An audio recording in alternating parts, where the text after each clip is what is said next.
कुछ हकूक हैं। हुजूर अलैहिस्सलाम ने इरशाद फरमाया, ला यहिल्लु लिल मरअति अन तसूमा व ज़ौजुहा शाहिदुन इल्ला बिइज़्निही वला ताज़ना फी बैतिही इल्ला बिइज़्निही। फरमाया, औरत को यह हक नहीं पहुंचता कि वो रोजे रखे जबकि खामद घर में हो। नफली रोजा रखना अगर औरत को हो तो वो खामद से पूछ के रखेगी। खामद की इजाजत और इज़्न के बगैर औरत रोजा भी नहीं रख सकती, क्योंकि खामद की रिजा का हासिल करना औरत के लिए बेहतर नफली इबादत है। इसलिए अगर खामद राजी नहीं है तो रोजा ना रखे, राजी है तो रख ले। और फरमाया हुजूर अलैहिस्सलाम ने दूसरी बात यह है कि वो उसके घर में जिसको वो नापसंद करता है उसको आने ना दे, इज़्न ना दे। और एक हदीस के अंदर ये लफ्ज हैं कि हुजूर अलैहिस्सलाम ने इरशाद फरमाया कि वो खामन के बिस्तर को रौंदने ना दे। यदि खामन जिस बिस्तर पर बैठता है, सोता है, आराम करता है, उस बिस्तर पे किसी को ना चढ़ने दे। और इस पर हजरत उम्मे हबीबा रज़ी अल्लाह ताला अन्हा का अमल हमारे सामने है। ये अबू सुफियान की बेटी हैं और हुजूर पर हजरत उम्मे हबीबा ईमान ले आती है, उनका शौहर भी ईमान ले आता है। जब हिजरत हबशा हुई तो ये दोनों मियाँ बीवी हबशा की तरफ हिजरत कर गए। कुछ अर्सा वहां गुजरा। एक दिन हजरत उम्मे हबीबा सोई तो ख्वाब देखा है कि मेरे खामद का चेहरा बदल गया, तो सख्त परेशान हुई। सुबह उठी तो पता चला कि खामद ईसाई हो गया। किसी ईसाई के पास बैठना उठना था तो उसने अपना दीन बदल लिया। तो हजरत उम्मे हबीबा रज़ी अल्लाह ताला अन्हा अलग हो गई। कुछ अरसे के बाद खामद भी फौत हो गया। अब वहां परदेश में सारे जहान को छोड़कर वहां घर बस आया था, तो वहां वो तन्हा हो गई, तो सख्त परेशान थी।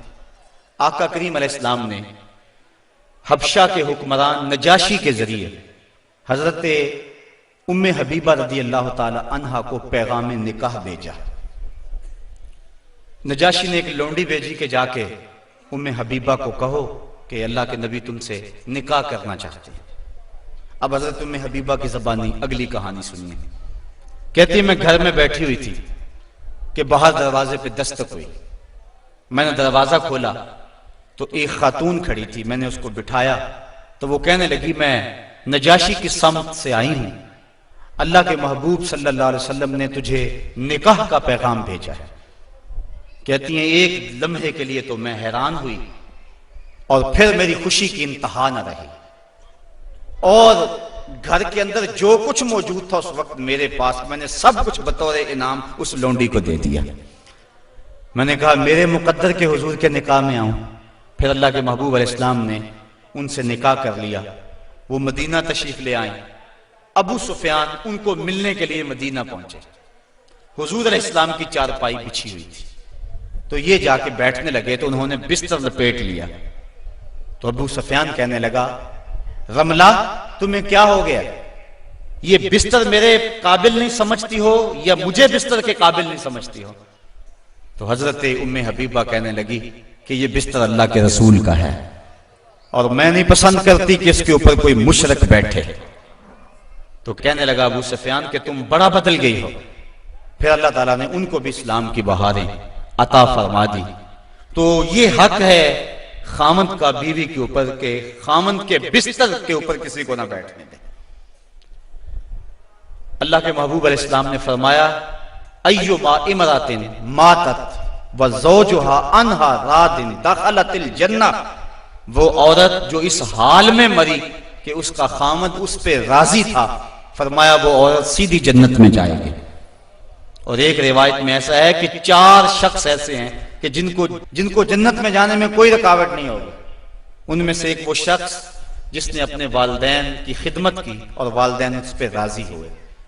दूसरा वो शख्स जिसके बाल बच्चे ज्यादा थे, ज़राए आमदनी थोड़े थे, लेकिन उसने बच्चों के पेट में हराम का एक लुकमा भी नहीं जाने दिया। तीसरा वो शख्स जिसने ऐसी पक्की तौबा की, गुनाहों की तरफ दोबारा पलटना उसके लिए इतना ही मुश्किल है जिस तरह थनों से निकले हुए दूध को वापस किया जाए।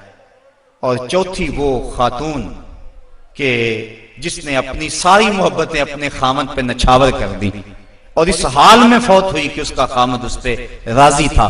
फरमाया इन चारों को जन्नत में जाने से कोई भी नहीं रोक सकता। तो औरत की जन्नत मर्द है, अगर वो मर्द को राजी कर देगी तो जन्नत की राहों की मुसाफिर है।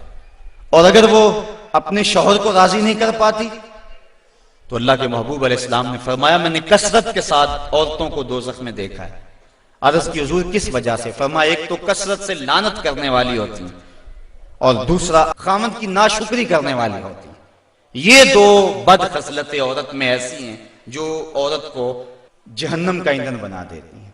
वरना औरत जो अपने खामद और शौहर के साथ वफा करती है।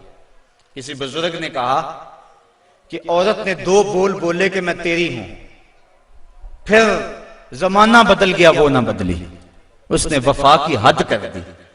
तो वो बुजुर्ग कहते जिस तरह औरत ने वफा की हद कर दी, अगर बंदा अपने रब से हद कर दे यूं वफा की तो अल्लाह कितना करम उसके ऊपर फरमाए। अब औरत दुख भी सहती है, तकलीफें भी सहती है, लेकिन अपने उस कौल से नहीं फिरती, बदलती नहीं है। उसकी आरज़ू ये होती है इस घर में सुर्ख जोड़ा पहन के आई थी, सफेद लिबास लेकर निकलूं इस घर से, ये उसकी आरज़ू होती है। और किसी औरत की ये खुशकिस्मती है। तो औरत अगर अपने खामन को राजी रखती है तो वो जन्नत की मुसाफिरा है, लेकिन अगर अपने खामन को नाराज कर देती है तो वो जन्नत की खुशबू भी नहीं पाएगी। इस हाल में मरे कि उसका शौहर उससे राजी हो जाए।